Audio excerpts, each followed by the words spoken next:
Hello, everyone. We're working through an introduction to statistical methods and data analysis by Ott and Longnecker, Chapter 11, Part 2, Inference about slope, predicting new y values. All right, so we're in a situation where we have a simple linear regression model where we just have one variable x predicting y. We know that our true y value is based on a slope and intercept plus some random error epsilon. But when we go to estimate the regression line, we just get y hat equals beta 0 hat plus beta 1 hat x. And so if we want, we can calculate a residual, which is defined as the distance between any observed yi and the predicted yi hat for that observation. All right, so this distance here, the EI, is defined to be the yi minus the yi hats. All right, sum of squared errors is a really important concept because what happens is that for any possible prediction line, what we're going to do is we're going to minimize the square of the vertical distances. So our sum of squared error is our summation I equals 1 to n of the yi minus yi hat squared. All right, what are our assumptions for this model? Well, first of all, we assume that all the errors are independent and that the errors follow a normal distribution with a mean of 0 and a variance of sigma squared. We should always use our residuals from our model to check our model assumptions. And when we do our residual plot, those errors should look random.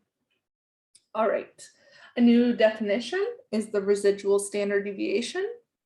We denote that with sigma hat, or you can write that as S sub epsilon. And the way we calculate this is by doing the square root of the sum of squared error divided by n minus 2. And that 2 comes from the fact that we have two parameters in our model that we're estimating. We're estimating beta 0 and we're estimating beta 1. So that's why that's the n minus 2. And if we want, we can actually just write out the definition of sum of squared errors as the yi minus yi hat squared. And with some mathematics, you can get this formulation of the SYY. Remember, that's the sum of the y deviations squared minus SXY. That's the sum of the x deviations times the sum of the y deviations. That squared divided by the sum of the x deviations squared. So remember that the residual standard deviation measures the typical vertical distance of the data points from the regression line, right? So this is how far are your points typically from our regression line. So the bigger that residual standard deviation, the more spread we have around the regression line, the smaller the residual standard deviation means we have less spread around the regression line. All right, we can get the distribution of the y-intercept, and we can write that beta 0 hat is approximately normal. And the expected value of beta 0 hat is beta 0, and the variance of beta 0 hat is given by the equation. But we don't necessarily know what sigma is equal to, so we can use sigma hat in this case. Remember as well that essentially what we just found is that our residual standard deviation, right, sigma hat, can be found by using S epsilon. So when we are now estimating the sigma, we now have a t distribution instead of a z distribution. And remember that our standard error of beta 0 hat is going to estimate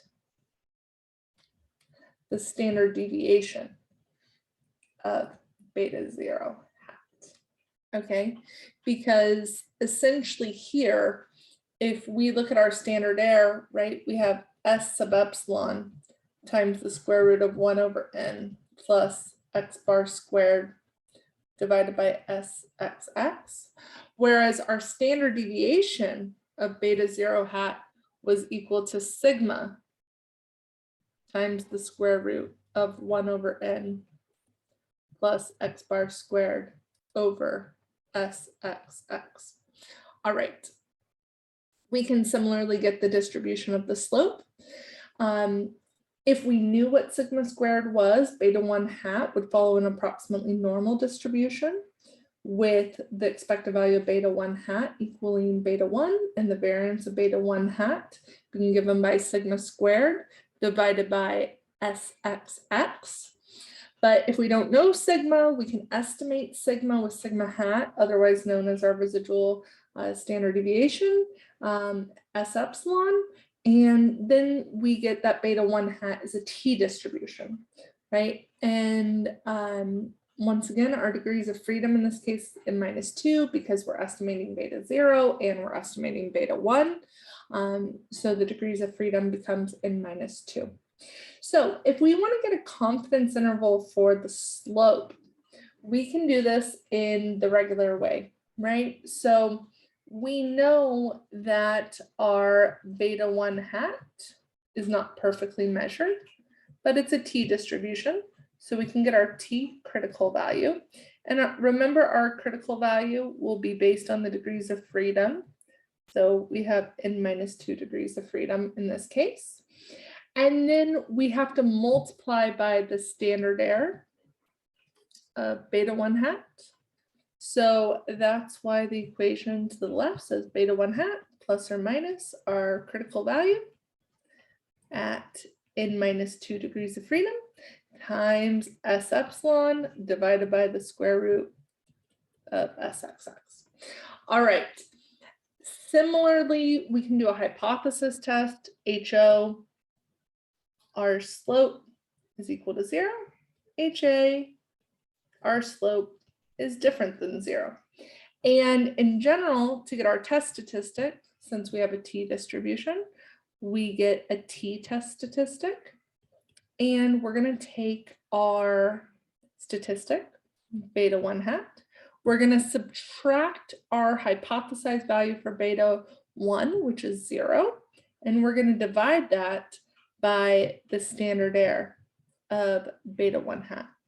So remember, we take our observation minus the mean under the null hypothesis and divide by the standard error. So in this case, this just reduces to beta 1 hat divided by S epsilon over the square root of SXX.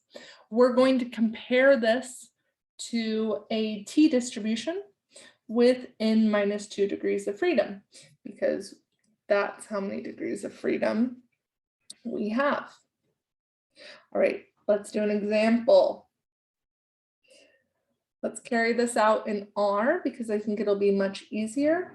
And I'm going to do those calculations with you in the next video.